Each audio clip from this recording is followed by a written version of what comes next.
Viver Bem. Oferecimento Complexo Hospitalar Central. O melhor para a sua saúde. Socibra, o shopping da saúde. Center Plástica, aprimorando sua beleza. E Clínica Doutor José Rosa, especializada em varizes.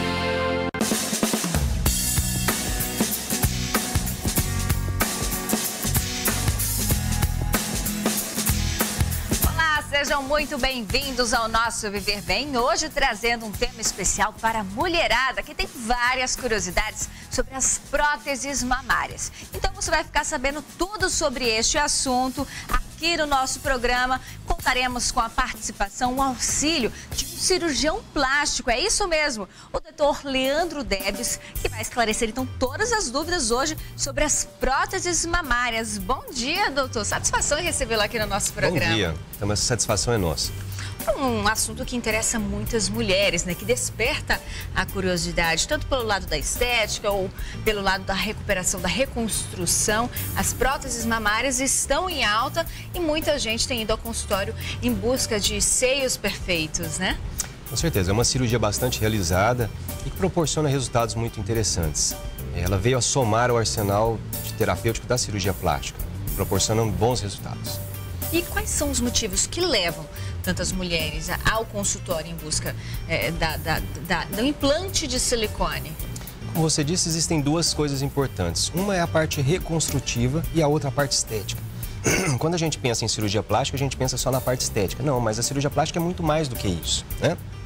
E a reconstrutiva, por exemplo, é muito mais ampla do que a gente pensa, né? Muito mais ampla. Então, a cirurgia plástica estética, que a gente não divide, mas, digamos, então, um aumento de mama, isso proporciona um bem-estar muito grande à mulher.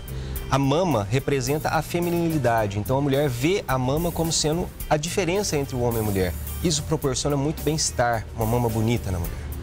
Decidir colocar a prótese, né, o implante de silicone, qual é o passo a passo? Qual é a primeira iniciativa, né, na hora de buscar um especialista? Quais são os exames? Como é que funciona esse passo a passo até o momento da cirurgia? Você disse um termo correto. O correto é implante mamário, né? Então, é como uma consulta onde você vai avaliar o primeiro que a pessoa deseja. Então, ela quer colocar uma prótese, sim. E aí você vai ter que examinar a paciente. É muito comum a pessoa chegar lá já falando, eu quero tal tamanho, quero tal modelo, tal formato, porque minha amiga colocou. Esse não é o correto. Eu acho que o mais importante é a avaliação. E essa avaliação a gente vai observar em relação à qualidade da pele, o tamanho da mama, o formato do tórax. E aí sim a gente decidir a realização da cirurgia. É só colocar uma prótese, vai ser necessário retirar a pele, não há necessidade de retirar a pele. Então, todas essas dúvidas são sanadas no momento inicial, na consulta. Decidindo fazer a cirurgia, nós vamos fazer os exames pré-operatórios. Então, nós vamos ver se a paciente tem condições de realizar essa cirurgia. Então, são exames de rotina de uma cirurgia, como exames de sangue, avaliação da mama, avaliação cardiológica. E aí vem o outro passo, que seria marcar a data da cirurgia. E aí, dar o seguimento a esse procedimento. Mas, apesar de toda cirurgia ter o seu risco, trata-se de uma cirurgia, digamos que, normal, né? Dentro das possibilidades comuns. Tudo na vida tem risco. Eu digo que até atravessar a rua tem risco. Mas tem riscos. Algumas ruas são mais perigosas, tem mais risco.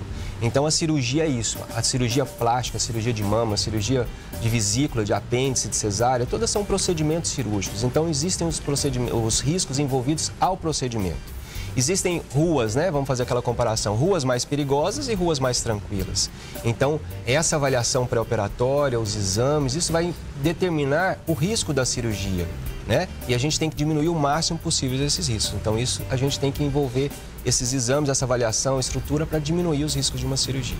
E essa popularidade, né, do implante de silicone tornou o Brasil líder no ranking de intervenções estéticas no mundo. Hoje estamos em segundo lugar pela busca do implante, né, do implante de silicone. Em primeiro lugar está a lipoaspiração. Então, muita gente realmente está interessada em mudar o visual, né? O brasileiro, ele é líder em relação à cirurgia plástica no mundo. Talvez pela capacidade que ele tem de se adaptar, de ter noção de como um todo, né? Então, o americano só foca na mama, ele só vê a mama como o ponto principal da cirurgia, mas não. O brasileiro, então, realiza muita cirurgia na face, nariz, pálpebra, mama, abdômen, lipo. Isso nos propiciou, a qualidade dos resultados nos propiciou ser hoje o primeiro país líder, né, em relação à cirurgia plástica. A lipoaspiração ainda continua em primeiro lugar, ele ultrapassou a mama há pouco tempo, mas a qualidade dos resultados que a gente tem obtido, não só com a lipo, como a mama, nos propicia, então, estar em primeiro lugar. E estamos avançados no nosso país em relação à cirurgia plástica, já que há uma grande demanda aqui no Brasil? Como eu disse, a nossa qualidade é insuperável. A qualidade, o Congresso Brasileiro de Cirurgia Plástica é a referência mundial, né? Então, nós temos excelentes profissionais. Digamos que os melhores profissionais, como um todo, da cirurgia plástica estão no Brasil. Alguns pontos específicos, então, existe o melhor cirurgião de face no mundo, que é americano, mas são pontos específicos. Como um conjunto, os melhores cirurgiões plásticos estão no Brasil. Eu tenho certeza, doutor, que das mais jovens, por exemplo, a busca é sempre pela questão estética, pela moda, que mudou bastante, né? O comportamento antes das mulheres era a busca por próteses maiores.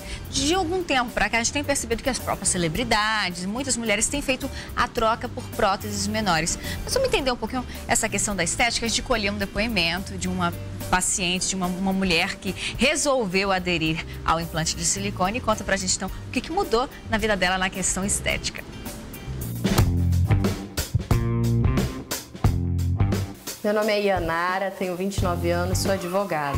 Antes de eu colocar a prótese, eu era muito mais tímida, entrava e saía dos lugares, tentava não ser tão percebida, não ousava colocar as roupas, na hora de escolher a roupa, na hora de escolher uma roupa mais decotada, mais justa, eu tinha um temor maior. A ideia já vinha há alguns anos, né? Desde os meus 17, 18 anos eu pensava nisso e já conversava com a minha mãe a respeito. Meu pai era um pouco reticente, então até convencê-lo levou um pouco de tempo. Em 2008 me surgiu a ideia de novo, eu conversei com a minha mãe, eu tinha 20 ou 21 anos, conversei com a minha mãe e ela falou que ok, que conversaria com meu pai, que tentaria convencê-lo. E depois disso foi muito rápido. Nós fomos até o médico, fizemos a primeira consulta e logo depois ele marcou para 2 ou 3 meses após a cirurgia, fiz todos os exames e agora eu me sinto mais confiante, mais segura, mais poderosa. Eu fiz por vaidade, mesmo. Era uma coisa que me incomodava e eu sabia que melhoraria muito depois do implante. Pós-silicone, você fica uma pessoa com certeza mais desinibida. Assim, eu sou o tipo de pessoa que nunca tive tanta vergonha do meu corpo. Mas eu senti a diferença depois que eu coloquei o silicone, que os meses passaram, de ter ficado mais desinibida em relação ao meu corpo. Eu conheço várias pessoas que colocaram e elas sempre falam a mesma coisa, que assim, que a segurança muda ao conversar com outras pessoas, ao escolher uma roupa para vestir, quando a gente senta em algum ambiente e se sente olhada, se sente admirada. Conheço várias mulheres que sempre chegam nesse lugar comum, que sempre dizem a mesma coisa, que é muito bom. Que as mulheres tenham dado mais preferência a ter um colo mais bonito, um colo mais cheio, até do que ter um bumbum. É muito mais fácil você ir para uma academia, você modificar o seu corpo, a parte inferior, inclusive glúteo, bumbum, do que a prótese, do que os seios. Então, elas preferem recorrer a um método mais rápido. O estilo de roupa é totalmente diferente. Muda tudo, muda as cores das roupas, o estilo da roupa. Troquei muito. Meu guarda-roupa é outro. Colocar uma roupa aí, uma roupa que preencha, assim, que fique preenchida pelo colo, é maravilhoso. A gente percebeu pelo depoimento da Vivian que nós temos muito que conversar ainda, né, doutor? Tamanhos, idade ideal, mas tudo isso fica para o nosso próximo bloco. Você de casa, não saia daí.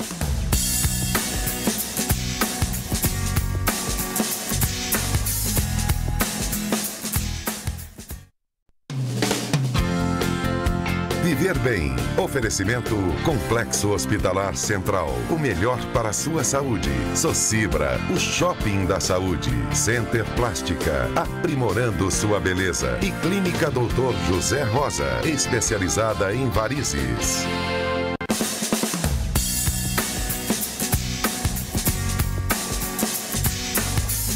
Muito bem, voltamos com o nosso programa hoje falando sobre implantes de silicone nos seios. Há pouco falávamos sobre a questão dos tamanhos, né, doutor Leandro? Que é a guerra constante entre paciente e cirurgião. Por que as mulheres ainda entram nesse conflito com os tamanhos? O tamanho é realmente uma maior dúvida que existe na consulta, né? E a satisfação da paciente está muito relacionada ao tamanho. Não existe um tamanho que vai agradar a todas as pessoas. Ela fala, não quero grande nem pequeno. O que é grande e o que é pequeno? Então, essa conversa que nós temos que ter e é uma das partes que mais demora na consulta. Então, nós temos aqui uma grande variedade de tamanhos e esses moldes a gente utiliza para poder ter uma referência de tamanho do paciente. Tem que ter uma harmonia no corpo, O importante é a harmonia, não é uma mama grande, não é uma prótese grande.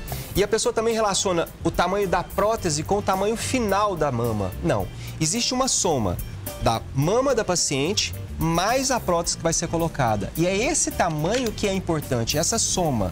Então, às vezes, a gente pode usar uma prótese pequena e ter um resultado grande, se a pessoa já tem uma mama grande. E, às vezes, usar uma prótese muito grande e, no final, ter uma mama pequena.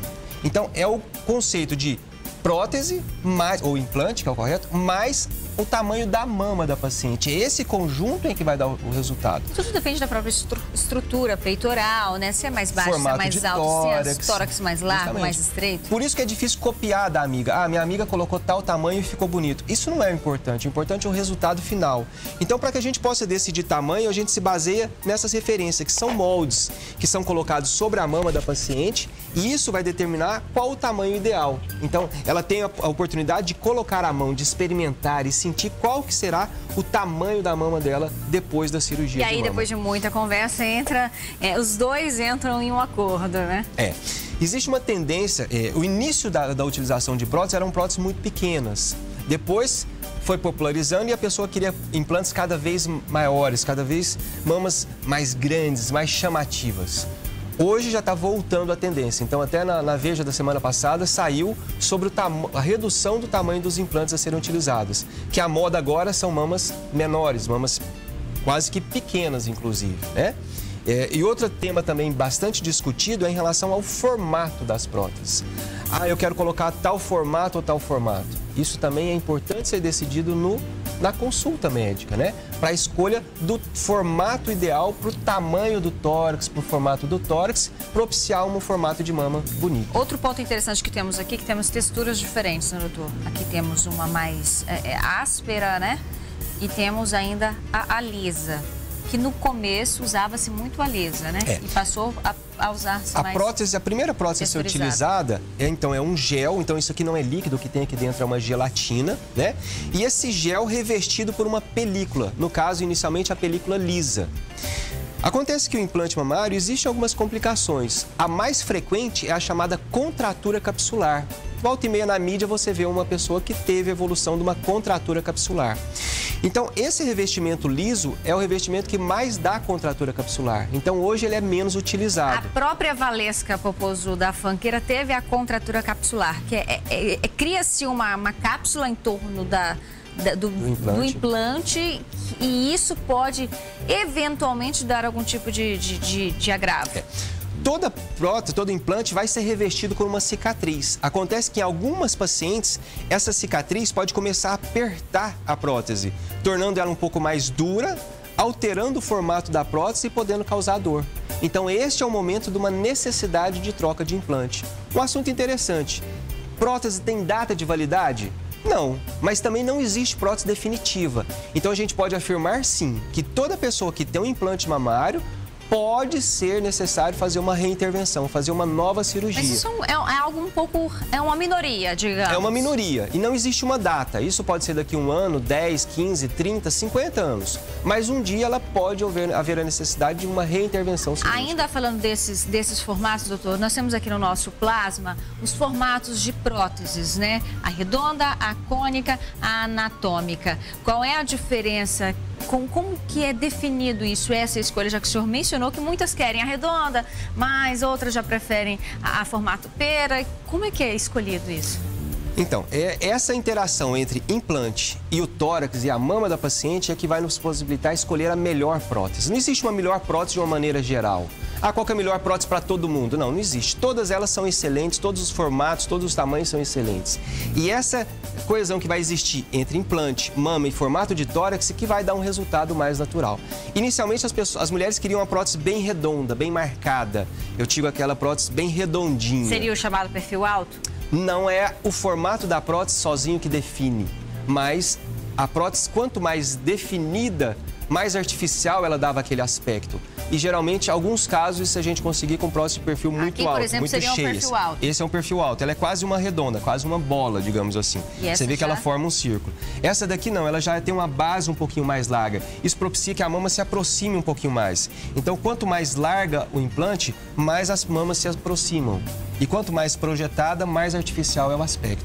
Então, os 3 formatos, como você citou ali no plasma, os 3 formatos são perfeitos. Depende da gente fazer uma interação e escolher qual o melhor para aquele caso, para aquela paciente. O efeito, às vezes, pode ser diferenciado usando o mesmo implante. Isso mesmo. Né? Usando o mesmo implante em 10 pessoas, nós vamos ter 10 resultados diferentes. Aí que vem a ciência, vem a arte de escolher a prótese ideal. Tá certo, doutor. Daqui a pouquinho eu quero falar também, explicar para o pessoal de casa a questão das incisões, né? É uma escolha também muito importante por parte do cirurgião, acompanhado da proposta, do desejo da paciente, né? E isso a gente explica já depois do intervalo.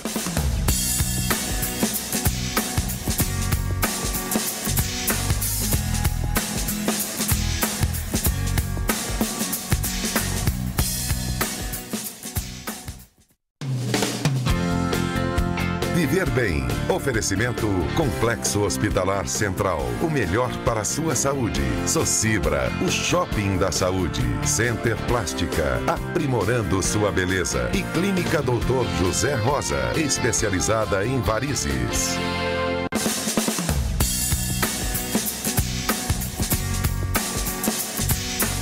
Estamos de volta ainda falando sobre os implantes mamários, implantes de silicone. Agora eu queria explicar para o pessoal de casa, doutor Leandro, a questão das incisões, né, que também é bastante importante. Para colocar o implante, a gente vai ter que atravessar a pele. Então, nós temos 3 opções. A via axilar, que é a menos utilizada. A incisão periareolar, que está em segundo lugar de utilização. E a inframamária, que é a mais utilizada. Isso pensando em pacientes que não têm flacidez de pele, que é só colocar o implante. Certo, ainda temos a questão da reconstrução, né? Que temos uma incisão diferenciada, a famosa T, mas são em casos específicos, como o da nossa participante de hoje, que trouxe um depoimento muito bacana sobre a reconstrução. Vamos acompanhar, doutor? Meu nome é Vivian Mioto e eu tenho 40 anos. Um dia no banho, eu me tocando, encontrei um nódulo e fiquei preocupada e fui fazer alguns exames. Depois que eu fiz a biópsia, né, com 15 dias chegou o resultado e eu fui mostrar para o meu colega de trabalho. Aí ele falou assim: Vivian, você está com câncer. Ele quis me assustar, né? Eu olhei para ele, eu imaginei, porque, né, eu li, né? Eu fui comentar com a minha irmã e ela, meu Deus, e ficou preocupada. Aí eu falei assim, não, isso aqui eu vou tirar esse carocinho, vou colocar um silicone, né? Vou ficar bonita. Eu fui passando o tempo e eu fui procurando, né, o meu tratamento. Quando chegou o resultado da minha biópsia, né, eu falei assim, olha, eu acho que eu preciso, né, porque no meu trabalho eu tenho muita amizade com o meu chefe. E eu chamei ele na minha sala e falei assim pra ele, dá uma olhada aqui no resultado dessa biópsia. Aí ele olhou pra mim e falou assim, mas você me fala assim, falei assim, ué, você queria que eu tivesse o quê, né, arrancando meus cabelos? Vão cair depois, né, mas não agora. Os meus amigos falam que eu não sou normal. É isso que eles dizem pra mim. Peguei o encaminhamento, aí levei até o Barretinho junto com a biópsia, né, o resultado da biópsia. Foi só o que eu precisei. Já fizeram todos os exames e foi muito rápido. Eu acho que demorou mais ou menos uns 2 meses. Eu achei muito rápido. A questão da prótese, ela já está incluída no tratamento, né? É direito de toda mulher que passa por esse tratamento, ela já tem esse direito. O único motivo que pode acontecer da mulher não sair com a prótese é no caso de comprometimento da musculatura e aí, com isso, não poder colocar a prótese, mas, do contrário, Qualquer mulher que tiver esse diagnóstico e tiver que fazer essa cirurgia, ela vai ter direito à prótese. Até um tempo atrás, essa prótese ela era colocada depois, né? Agora eles já fazem a reconstrução no momento da cirurgia, quando tira o nódulo. E tanto que o meu, eles colocaram nos dois. Os dois, não foi só na mama que tinha o nódulo. Porque senão ia ficar muito desigual, né? Porque a minha mama era pequena, e aí colocaram uma prótese maior, e aí colocaram no outro também, para não ficar diferente. Para mim, ficou perfeito. Eu não imaginei que ia ficar tão bom assim. O atendimento é maravilhoso. Desde o faxineiro até o médico, eles são perfeitos. Tem que enfrentar, tem que fazer o tratamento, então eu vou buscar o tratamento, né? E acreditar que vai dar tudo certo. E o meu deu mais do que certo. Eu estou muito feliz com a minha prótese.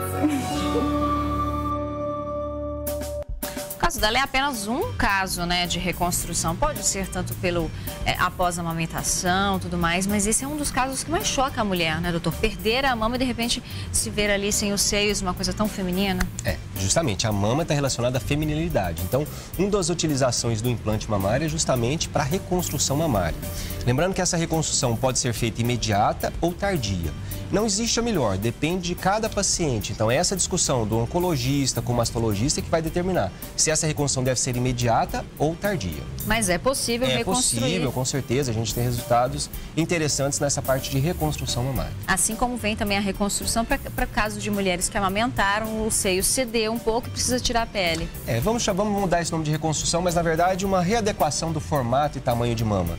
Então é uma coisa que a mama está caída, está mais flácida, então às vezes é necessário não só colocar o implante, mas também reestruturar a mama. Isso envolve a retirada de pele, né? É outra cirurgia a ser realizada. Duas perguntinhas básicas para a gente fechar nosso programa de hoje. É possível fazer o exame da mamografia, quem tem a prótese, e a amamentação atrapalha? Dúvidas muito interessantes. Não. A localização do implante não é na mama, e sim atrás da mama. Então, a localização do implante não tem nada a ver com intervenção na função da glândula mamária. A glândula mamária continua funcionando normalmente. Acontece que tem pessoas que não têm implante e não conseguem amamentar. E tem algumas pacientes que têm implante e também não conseguem amamentar. Não é o implante que vai determinar isso. A realização dos exames, tanto palpação, ultrassom, mamografia, tudo vida normal após a colocação do implante. E a mamografia, então, é possível, tranquilamente? Sim, com certeza. E deve ser realizada, inclusive, para avaliação não só da mama, mas também do implante. Olha, o assunto é muito amplo, doutor Leandro. Deixo o espaço aqui para o senhor retornar ao nosso programa, sanar as dúvidas das mulheres. Temos muito assunto pela frente ainda. Agradeço a sua participação aqui no nosso programa. Com certeza. Agradeço a oportunidade e vamos voltar mais vezes. Tá certo, então esse foi o nosso Viver Bem de hoje, falando sobre os implantes de silicone mamários, né, para deixar a mulherada ainda mais bonita. Agradeço a sua companhia, sábado que vem nós estamos de volta com mais Viver Bem. Tchau!